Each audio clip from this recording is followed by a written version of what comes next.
Hello. Today we will be talking about the fifth stage in family life cycle, which is families with teenagers, age group from 13 to 18 years. So I have intentionally put those words, let them fly, in the thumbnail because by the time our children hit their teen years, we have already had enough opportunities, enough time to invest in the lives of our children.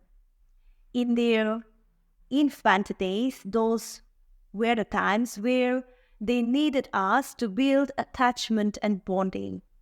Growing up to babyhood, that was the point of time where they needed to be seen and heard. Then in school age, from 6 to 12, that was when we had that opportunity to discipline them in love. And now that they have hit their teen years, it's time for us to let those strings pull up a little bit and let them learn to fly on their own. So let's get into parenting tips. Number one, which I feel would be to be keenly interested in getting to know their friends. Whether we like it or not, it is a fact that our children will now pull away from us and connect better with their friends.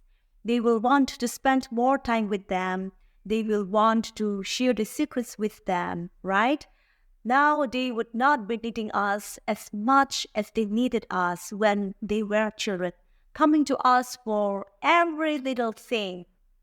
Now they will be running to their friends, and nothing abnormal about that. We all grew up in this manner.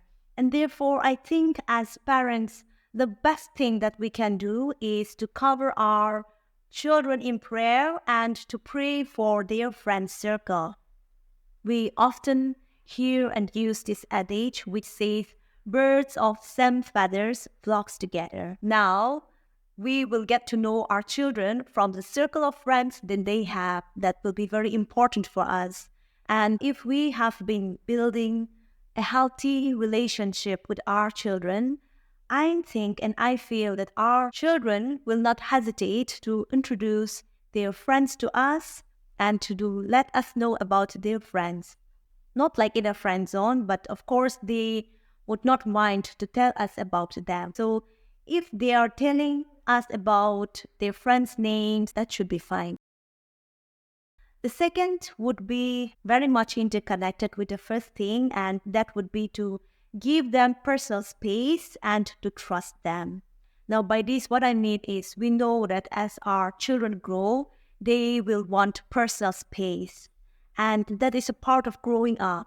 Therefore, we need to respect that need to have personal space and also trust them when they go out. And when they go out, naturally, that's going to be with their friends. And that's why I said it's very much connected to the first one. So some of us as parents, we become very apprehensive and become very intrusive when our children leave us and go out with their friends. We want to know about where they are going, with whom they are going, what they are doing, every little detail. And that becomes a bit too much for that. They become irritated when we are becoming too demanding about their whereabouts. So it's quite fine for our children to go out and hang around with their friends if they are telling us with whom they are going or when we should be expecting them back or why they are going. Things like that, little communication, that should be fine for us. We should trust them that they will be doing the right thing. If we have been investing in their childhood years, if we have been bonding with them, then we need not worry because eventually, as parents, our job is to grow them up into independent individuals. We cannot be tying them around us, okay? We need to let them go and trust them that they will thrive. The third tip would be to educate them about dating. Now, as our children grow up, they will be interested in people from opposite sex. And we as their parents should be comfortable talking to them, discussing with them about these things. So we can talk to them about the need to respect others' body, why as Christians we need to wait for physical intimacy till we get married, or qualities that they can look out in men and women, and things like that. There are many things that we can talk about, right? You would be having your own perspective, and of course, like as you discuss, you will get to know their perspective as well. So it's always good to sit down with your teenagers and talk to them about these things, educate them about these things. Also, I think it's important to let them know about the dangers of teen pregnancies. This happens. So if we don't educate them, then it will be our fault. And therefore, as their parents, we need to be proactive, talking about these things to them. Also, we can give them good books to read if they like to read, or if you see good contents, good videos about datings and relationships, you can share those with your children. And if your relationship is good, they will take a look at your take also. I also do have some videos related to dating and relationships. I know that I still have a lot more to cover in this area, but at the moment I have some, and I will leave the link in the comment section. So if you're interested, you can just check that out as well. The fourth tip would be to give them the freedom to choose their own career. I think this is huge because I have come across many young people who struggle between living out the dream, the unfulfilled dreams of their parents that is forced on them. And on the other hand, they also have their own passion. They have something that they want to pursue, and they struggle between that. And that's not a good thing at all. So yes, as parents, we can guide them. We can help them to explore different options. We can show them how things are like in different fields. But at the end of the day, I think it will be best if we give them the chance to narrow down their choice and to pick the kind of career that they want to live out. That will really be of great help to our teenagers. Now, we also need to be reminded that this is a phase of time where our gifts, our talents, our passions will begin to really show up. I've also talked about this in the other video about Mother, the first teacher. There, I've talked about examples from Jesus and Joseph.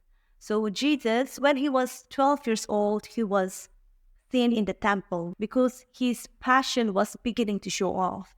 He had come to this world to save us, to be our savior. And therefore, even though he was a carpenter's son, when he hit early teen years, he was found in the temple, in his father's business. Or Joseph, when he was 17 years, he had dreams, and he went on to pursue and to live out those dreams. So teenage years is a very important years for them to be choosing out their careers and their passions showing up really strong.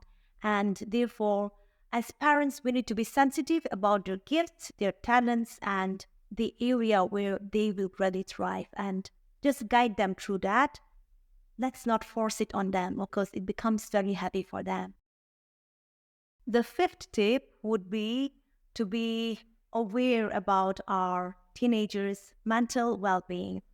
Now, all of us are not experts in mental health aspect, and therefore we cannot be blamed for not being aware about all these things.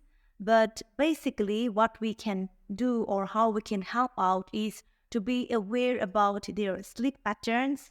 Yes, of course, when they are growing up and in their teen years, they will want to stay up a little bit late and wake up later in the morning. That's quite normal. But if there's a drastic change in their sleep-wake patterns, those are the things that we can look out for. We can also look out at their appetite, whether there is a drastic change in that or their change in their lifestyle, how they are coping up with their friend circle, things like that. And I think, again, something that we really need to be paying attention is about substance abuse. So if our children have grown up or are growing up in a healthy family, still that it's quite normal for teenagers to be going out and trying out different things. During teen years, they like to test the limits, isn't it? So maybe they might go and try alcohol or smoking or whatnot. But it can be an incident and they might come back. But if they are going out and it's being a repetitive pattern, if they are becoming a substance abuser as a habitual thing, then that's a matter of concern. And whether it be for mental illness or this substance abuse, of course, substance abuse is very much related to mental thing. So if we seek out help immediately, if we get to identify early on, then chances are they can be helped more. But if it becomes overgrown, if it's rooted, then with time, it's going to become difficult to be treated. So we need to be paying attention to their mental well-being as well. So that's something. Coming to the sixth aspect, that will be the faith aspect. Now, two things can happen. The first one is for many people, they get stuck with a religious group. They identify themselves with the religious group that they are aligned with whatever they have been taught. But the other thing that can happen is this is also a point of time where they will become critical about their faith and they will start questioning. This is a good thing and we don't need to become scared about this. As they become critical, as they question, they will eventually find answers to their faith.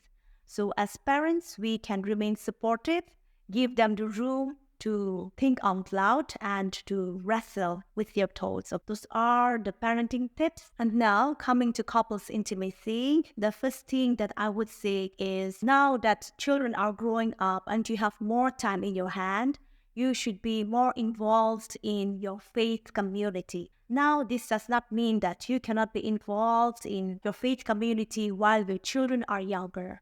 But as I mentioned, with more time at hand, you should be giving that out more. You should be more involved.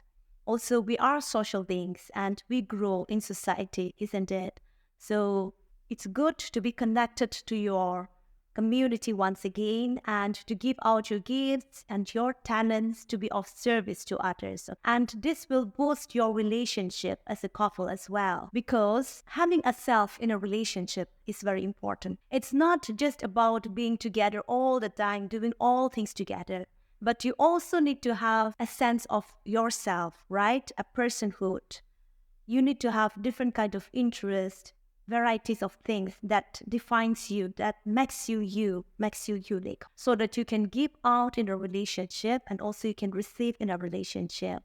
And being a part of a faith community, I think this is a very good place where you can give to your community, also a place where you can recharge yourself also, so that when you come together as a couple, you will have things to share, you will have things to connect, you will have things to give out, right? So that is why I'm saying that having this is very important. And one thing that specifically would speak to couples in this phase when your children are of teen years is to be more empathetic towards each other, because this is going to be a testing time for most couples. When children are younger, yes, it's a challenge, no doubt, but they are under our control. We can talk to them, we can discipline them, and things like that. But when children become teenagers, they are not that young anymore. We should not be spanking them or disciplining them like the way we did when they were younger, right? And neither are they adults, and they are in between. They are also struggling in between that. And therefore, this is a point of time where they are going to be trying out many things. They are going to be testing the limits. So if your couple's relationship has been good in your formative years and while the children were growing up, then definitely, even through these rough pages, you will be able to thrive better. But if your relationship has not been that good, this is going to be a battlefield where the husband blames the wife blames the husband for not being involved, for not disciplining children, for not being there and things like that. Let's be reminded that this is not a point of time to be blaming one another. Blaming one another and fighting over the things that were inadequate is not going to help. But what would really help is becoming a team as a parent, understanding one another, being there with one another, sharing the pain of one another as parents, because you're going through this as a couple, as a team, okay? And so praying together for your teenagers and seeing things from each other's perspective and encouraging one another that this is a phase which will go away, and with the hope that better days are ahead, being positive and being there for one another, that will really help than being judgmental and blaming one another. Okay, those are the two tips that I would leave with you: to be involved in faith community and to be more empathetic towards one another while your children are in their teen years. And do not forget that every other thing that have been said before, the ideas about keeping couples connection alive, is very much important. So continue to live on those roots, continue to grow in your love and your relationship, as well as your family's relationship will thrive. So in the next video, I will be talking about families with launching adult children. So see you then. Bye-bye for now.